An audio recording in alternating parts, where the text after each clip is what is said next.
करो, भजन करो। तो भगवान भी कई बार सोच के बैठ जाता है कि तू पहले भजन करे, दान करे, तो मैं लक्ष्मी भेज, नहीं तो क्या करे।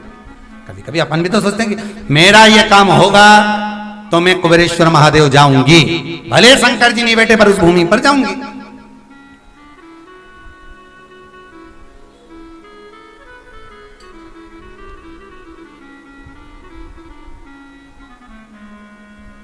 ये चित्तवृत्ति में भजन। आज कभी हम आ रहे थे जब कथा में, तो कोई पति पत्नी का जोड़ा आया का गुरुदेव हमारे डॉक्टर 90% कोरोना, सब वेंटिलेटर पर पहुंच गए, कुछ भी नहीं बचा, सब ने आस छोड़ दी। पर केवल शंकर की कथा सुन रखी थी तो वो केवल शंकर का ही चेहरा और स्मरण याद आ रहा था, इसलिए आज धोख लगाने आए कि बाबा हमको जीवित रख दिया। कहीं बैठे होंगे दोनों, कहीं ना कहीं होंगे, कहीं ना कहीं बैठे, वो बैठे, खड़े होइए जरा दोनों, दोनों 90% कोरोना था गुरुदेव, और सब ने आस छोड़ दी, बचा ही नहीं कुछ संसार आस पर। चित्तवृत्ति में शिव था, बैठो बैठो, चित्तवृत्ति में शंकर था, बोलिए आया। फिर कहूंगा डॉक्टर अपना काम करें, पर डॉक्टर से बड़ा भी एक डॉक्टर मेरा देव अधिदेव महादेव महाकाल बैठा है, वो काल अधिपति है, वो काल को जीतने वाला है। जब सारे दरवाजे बंद हो जाएं, दुनिया के सारे द्वार तुम्हारे लिए बंद हो जाएं, लगने लगे कि अब कहीं काम नहीं हो रहा, तब आखिरी में एक बार शंकर की शरण जरूर जाना साहब। फिर निवेदन करूंगा, मृत्यु लोक का देव अधिदेव महादेव इस मृत्यु लोक का देव है। वैकुंठ के देवता भगवान विष्णु, ब्रह्मलोक के देवता भगवान ब्रह्मा, पर मृत्यु लोक का अगर कोई देव है तो वो महादेव है। इसलिए भगवान विष्णु को पुकारो, मना नहीं, भगवान ब्रह्मा का भजन करो, मना नहीं है, 33 कोटि देवताओं का स्मरण करो, हमें मना नहीं। पर आखिरी में जब सब दूर से हार जाओ, किसी अन्य धर्म में ना जाइएगा, एक बार देव अधिदेव महादेव के पास जरूर जाइए।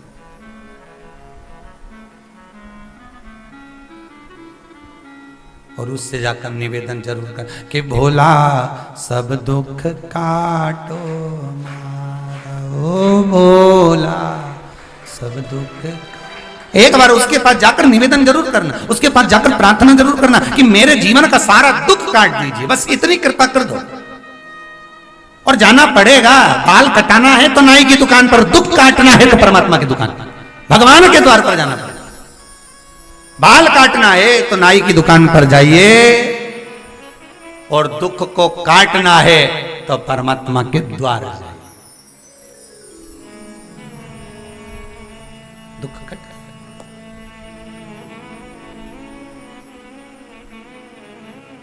पर जब आलसीपन से हटोगे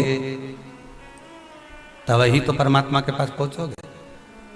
यही 1 बजे से 4 बजे तक तुम्हारा सोने का समय, और ऊपर से फंस गया सियोर वाला महाराज। 1 बजे से 4 कथा,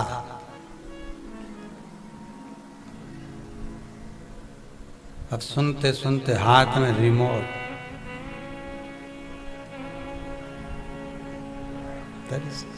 छोटा सा पोता घर पास में आके बोला, दादी ऐसी ऐसी क्यों कर रही है? दादी बोली, भगवान भागरिया तो बुला रही। अब वही 1 बजे से 4 बजे तक तुम्हारा सोने का समय, उसी समय पर वो शिव पुराण की कथा। कल कोई बोल रहा था, गुरुजी ये 2 बजे की कथा को तुमने 1 बजे क्यों कर दिया? तो हम क्या करें, ये आस्था वाले जाने।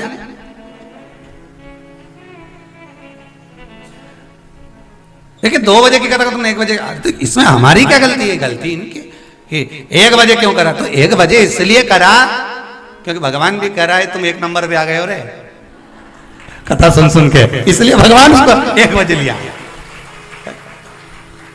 भगवान खुद 1 नंबर पे लेकर आ गया। पहले 2 पे थे, फिर 1।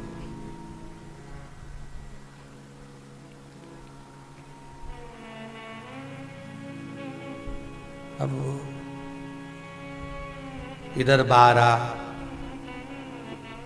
बड़ी विचित्र समय है, 12 बजे राम जी आए तो जम के तो बोलो 12 बजे, भगवान कृष्ण आए तो परशुराम अवतार हुआ 12, बराह अवतार 12, नरसिंह अवतार शाम के 6 बजे।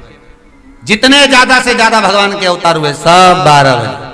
किसी ने पूछ लिया कि राम जी से कि प्रभु ये भगवान, किसी ने पूछा कि ये भगवान कृष्ण 12 बजे क्यों आए, राम जी 12 बजे क्यों आए, तो किसी के मुख से निकल गया कि हो सकता है रावण की और कृष्ण भगवान तुरंत जो रावण है वो और कंस है वो हो सकता है भगवान को उसकी 12 बजाना हो इसलिए। पर ऐसा प्रसंग नहीं है। 12 का जो आंकड़ा है ना, एक के पीछे 2 लगा है। कितना लगा है? एक के पीछे 2, 1 और 2 को प्लस कर दो तो कितना हो गया? ब्रह्मा विष्णु महेश 3, 2 में से 1 माइनस कर दो तो कितना हो गया? 1, अर्थात 1 है, उसी में राम है, उसी में कृष्ण है, उसी में ब्रह्मा, उसी में विष्णु, उसी में शिव है।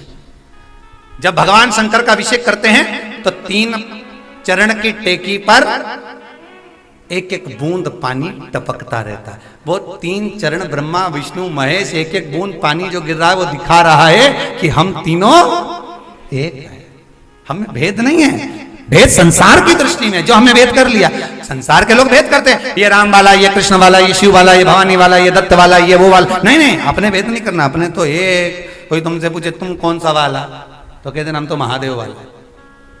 तो क्या महादेव वाला मतलब? तो कहना जिसमें 33 कोटि देवता एक साथ समाये हों। मतलब ये नहीं है कि हम शंकर, हम तो राम जी के मंदिर भी जाएं तो खूब प्रेम से प्रसाद पाके आए, हम कृष्ण के मंदिर भी जाते हैं तो भगवान का प्रसाद लेते हैं, हम शिव मंदिर में भी जाते हैं तो भगवान का प्रसाद लेते हैं। हम ये नहीं कहते कि हम शंकर मंदिर का प्रसाद नहीं लेंगे, हम इस मंदिर का प्रसाद नहीं लेंगे, हम वहां नहीं जाए। भगवान की कथा में जहां अच्छा मिल जाए वहां चले जाए, जहां अच्छा भगवत तत्व अच्छा प्राप्त होना। अरे सीधी सीधी बात है, तुम लोगों भी बाजार जाते होगे, कपड़ा खरीदना रहता है तो तुम किसकी दुकान पे जाते हो? इसकी दुकान पे नहीं, इसके अच्छा नहीं मिलता तो फिर उनके अच्छा, उनके अच्छा मिलता, हाँ उसके पास जाओ, उनके कपड़ा अच्छा मिलेगा। ठीक है, किराने का सामान लेना है, इसके यहाँ से हम पिछली बार लेके गए थे, उसमें बहुत घुन पड़ा हुआ था, पूरा चावल सुला हुआ दे। फिर उसके यहाँ जाओ, उसके यहाँ से फिर उससे अच्छी दुकान पे जाओगे, अच्छे से अच्छी दुकान पर जाकर तुम वहां टिकोगे और वहां जाकर तुम कहोगे कि हमको सामान दे दो, हमें ये सामान दे दो, तो 5 किलो की जगह 10 किलो लेकर आओगे, लाओगे कि नहीं लगे? क्योंकि सामान अच्छा मिलेगा, जहां अच्छा मिले वहां पहुंच जाते हो। उसी तरह संपूर्ण विश्व में भ्रमण करने के बाद, सब जगह घूमने के बाद, आखिरी में एक बार शिव के दरवाजे जरूर जाना, उसके यहाँ जाकर देखना कि वो सुनता कि नहीं सुनता, उसकी चौखट पर जरूर।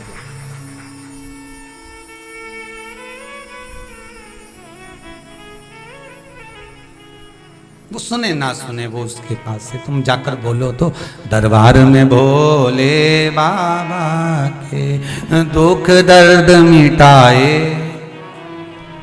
दुनिया के सताए लोग यहाँ सीने से लगाए। उसके दरबार में जाकर कहो तो, एक बार प्रार्थना तो करो, बोलो तो।